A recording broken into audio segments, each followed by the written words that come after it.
Ballot বাক্স তো অনেক দূরের বিষয়। ও ব্যালট বাক্স পর্যন্ত পৌঁছাইতে পারবে।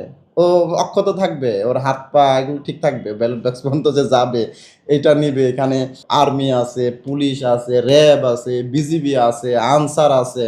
সবার হাতে সব দামি, দামি অস্ত্র আছে। AK-47 নিয়ে থাকবে। ও দেখলেই তোর কলিজা শুকায় যাবে। ও ভোটের ব্যালট বাক্সে হাত দিবে। ওই হাতই তো থাকবে না ওই পর্যন্ত যাওয়ার আগে। তো বিশৃঙ্খলাকারীদের সর্বোচ্চ কঠোর হস্তে দমন করা হবে এবং তাদের ধরেই নেওয়া হবে যে তাদের উদ্দেশ্যই হচ্ছে এই পুরো রাষ্ট্রীয় ব্যবস্থাটাকে একটা হুমকির মধ্যে ফেলা এবং সে রাষ্ট্রীয় শত্রু বলে গণ্য হবে। তাদের প্রচারণা চালানোর জন্যে যত প্রকারের আইনি সহযোগিতা করা লাগে সেটা আমরা করেছি। অর্থাৎ আমাদের ওয়াদা যেটা করেছিলাম সেটা আমরা রেখেছি। প্রত্যেক প্রার্থীকে আমরা সমান গুরুত্বের সাথে বিবেচনা করেছি এবং আমরা ভিআইপি ব্যক্তি হিসেবে তাদের গুরুত্ব বিবেচনা করেছি। প্রত্যেক প্রার্থীদের সাথে প্রতিটা মুহূর্তে আমরা পুলিশ দিয়েছি, ডানে বামে পুলিশ। একদম ভিআইপি ভাবে নিরাপদ পরিবেশে, সুন্দর পরিবেশে তারা প্রচারণা চালিয়েছেন এবং সর্বোচ্চ প্রচারণা চালিয়েছেন।